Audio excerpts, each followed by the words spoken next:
Oi, pessoal! Continuando a nossa revisão do módulo de gestão da qualidade, nós vamos ver agora a parte de custos da qualidade. E o que é essa parte de custos referente à qualidade?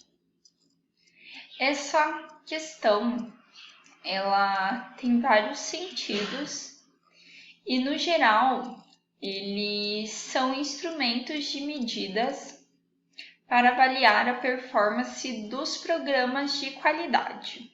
Ele envolve essa questão. Pode-se utilizar diferentes abordagens segundo as necessidades específicas de cada empresa para adaptar o gerenciamento de custos à realidade da organização. Dessa forma, as informações dos custos da qualidade são excelente suporte para que a direção da empresa tome decisões quanto aos seus programas de qualidade. E tudo isso dentro da empresa, você empregar programas dentro dessa questão, ele gera custos. Se eu quero saber se a minha empresa ela é uma empresa de qualidade, se os meus processos eles seguem um padrão de qualidade, eu tenho custos referente a isso. Então, tudo que envolve essa parte são custos referentes à qualidade. E essa parte de custos da qualidade, eu tenho a parte de custos livres de erro, que são os custos que não têm relação com o planejamento de controle, correção e aprimoramento da qualidade, e são os custos diretos, considerado que tudo ocorra bem no processo. Então, são aqueles custos que eu realmente sei que eu vou ter dentro da minha empresa. E eu tenho os custos da qualidade, que são custos relacionados aos problemas encontrados. Eles podem desaparecer se todos os processos forem livres de erros. Então, são aqueles custos que eu tenho igual, eu encontrei um problema e eu quero resolver aquele problema, eu quero que aquele meu processo tenha qualidade. Então, eu vou ter um custo gerado com aquilo para o meu processo ter qualidade. Então, esse custo é referente à qualidade. E eu tenho a subdivisão dos custos, que é a primeira, os custos da conformidade, que são os custos relacionados com a prevenção e a avaliação da conformidade com requerimentos. Então, essas duas partes vocês podem anotar, se vocês quiserem, que são relacionados à prevenção e avaliação, que são relacionados aos custos da conformidade. E eu tenho os custos da não conformidade, os custos relacionados a falhas, que são custos relacionados com falhas internas ou externas. Falhas internas são detectadas antes de chegar ao cliente final. Então, aquela falha gerada durante a produção, um exemplo. E as externas são detectadas pelo cliente, depois que o produto já chegou ao cliente. Ele detectou uma falha e às vezes ele tem que fazer a devolução do produto. Então, isso é um exemplo de falha externa e é um custo da não conformidade.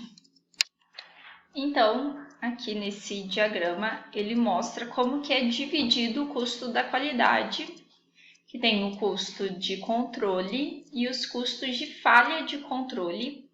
Dentro do custo de controle, eu tenho os custos da prevenção e os custos da avaliação. E dentro dos custos da falha de controle, eu tenho os custos da falha interna e os custos da falha externa.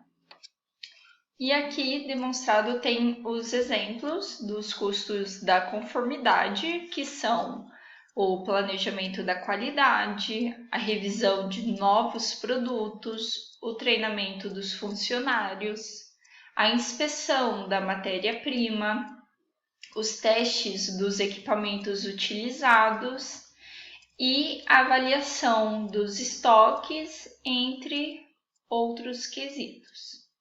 E os custos da não conformidade são o retrabalho, os retestes, as paradas feitas durante a produção, o atendimento a reclamações, materiais devolvidos, custos com garantias de produtos. Então, esses são os exemplos de custos da não conformidade. E por último, tem o assunto sobre análise ergonômica do trabalho. Análise ergonômica do trabalho, o AET, que é o estudo detalhado da demanda, tarefa e atividade nos postos de trabalho para identificar a inadequação e fatores de risco existentes.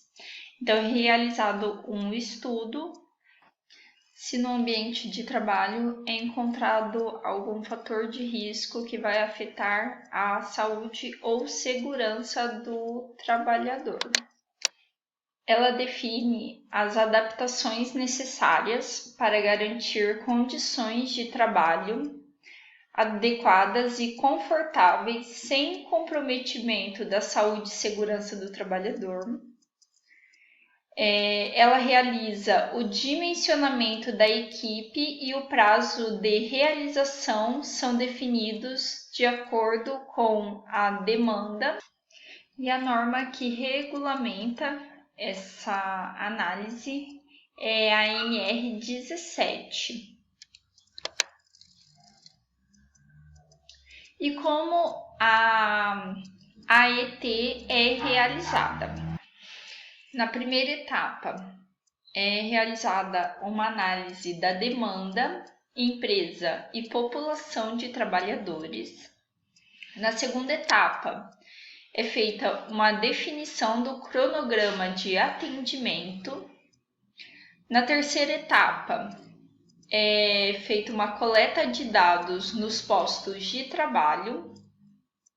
E a quarta etapa é realizada a elaboração de relatório detalhado com diagnóstico, classificação dos problemas e recomendações propostas para os problemas